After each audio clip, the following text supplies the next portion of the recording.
Because I again, Tragedy and Wiz kind of informed us that at first they was like, nah, son, do it by yourself. Right. I'm glad I ain't listened to him. Yeah. You know, I'm glad I ain't listened to him. Right. But you know, that's how Queensbridge is. Like, you know what I'm saying? Like, niggas just be like, yo, nah, fuck that hat, dude. You know what I'm saying? Do it on your own.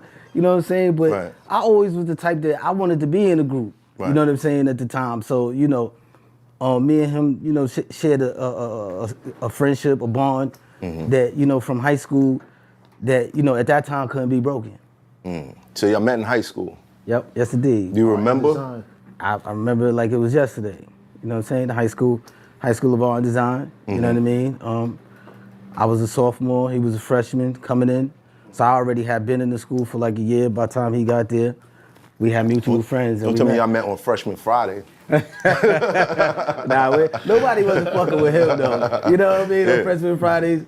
Yeah, he was good. You know what I'm saying? Like, he's looking, but he was like, nah, he's good. And it's crazy because he used to be coming to school like Slick Rick. Yo, this nigga used to have Gucci links down the head, and you could hear him coming up the hallway. Like, for real, like, the nigga was truck jewelry. I'm like, yo, who is this kid? Like, right. Nobody ain't touching him, robbing him, nothing, but he, little nigga just with mad jewelry, like, word. That's how I met him.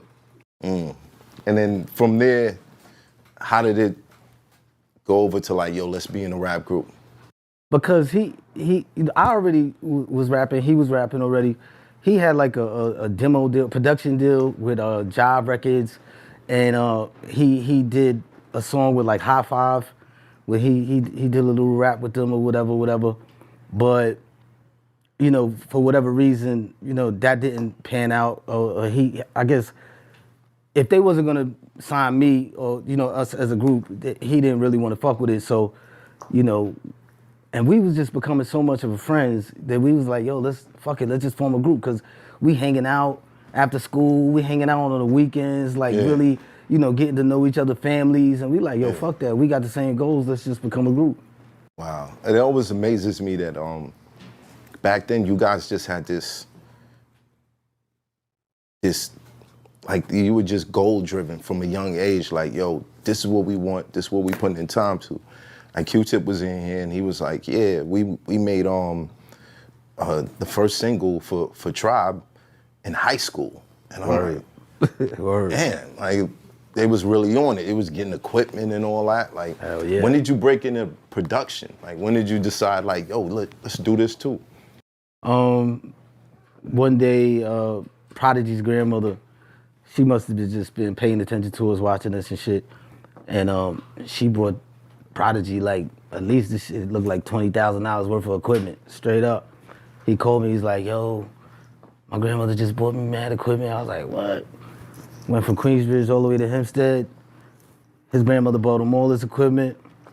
Prodigy showed me how to work it a little bit, and ever since then, I never got off that shit. I just was like, he would try to come make beats, I'd be like, hold on, you know what I'm saying?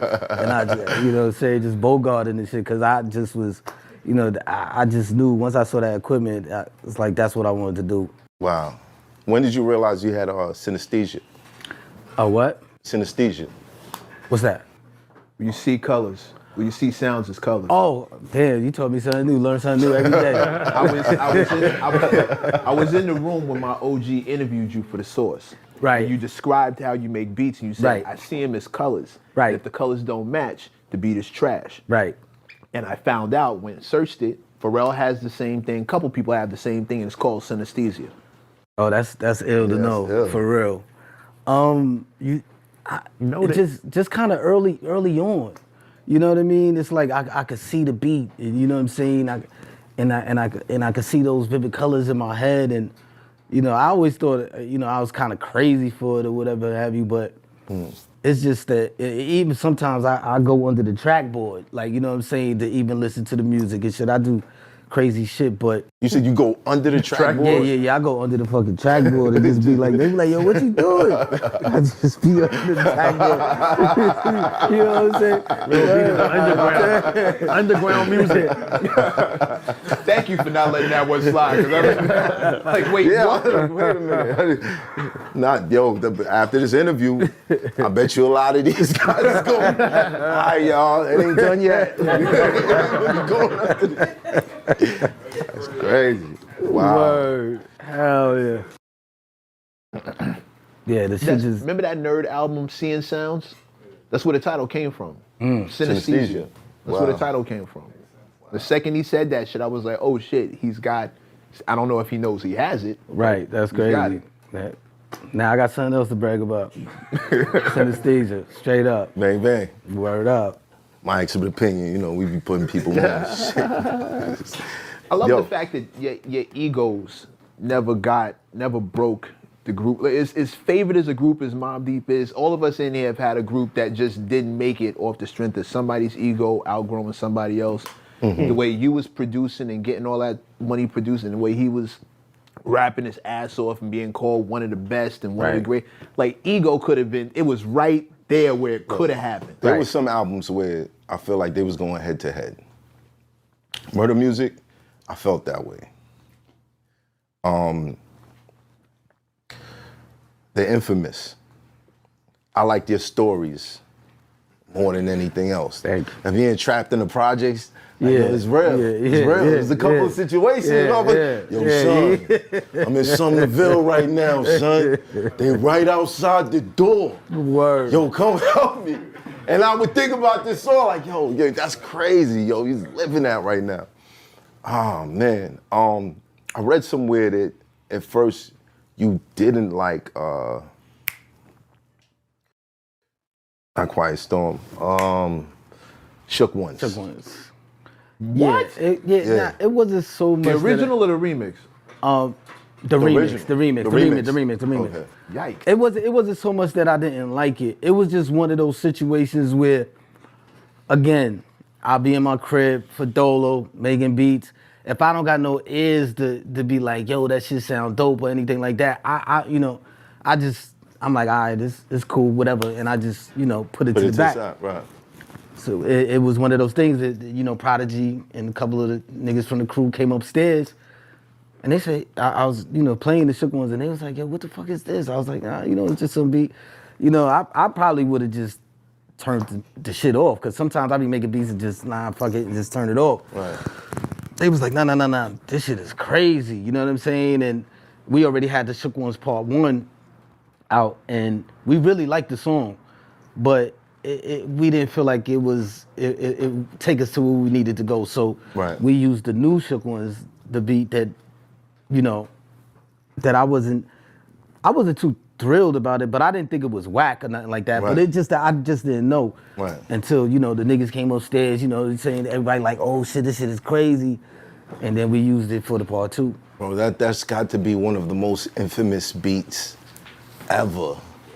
Like that comes on any place. You could be in a fucking hole in Zamunda. That should come on like that. Like, yo, is that Mobb Deep shit, son? Dead ass, like, son. It's like. Yo, I want to know how they got the name. What name is that? Mobb Deep. Oh, There's only two of you. yeah, right. I mean, okay. rapping, but as you know, in the 90s, you know what I'm saying, when niggas used to roll, niggas used to be like 30 deep, Facts. 20 deep. That's just how niggas was rolling, you know what I'm saying? Like going to shows for the first time performing. And, being that when we used to go out to the movies and all that stuff, we used to be 20 deep, 30 deep. And that was just something that we used to be saying around the way. Like if we saw other niggas that was deep, we like, yo, them niggas was Mobb Deep. You know what I'm saying? We like, yo, them niggas was Mobb Deep. So that's just something we used to say. Right. So when it was time for us to change our name from the other group name we had, Mobb Deep just came to my mind. What was the other name? Poetical Prophets. Poetical Prophet. Yeah. Thank God. Thank God you went with Mobb Deep. Thank you, God. Poetical Prophet.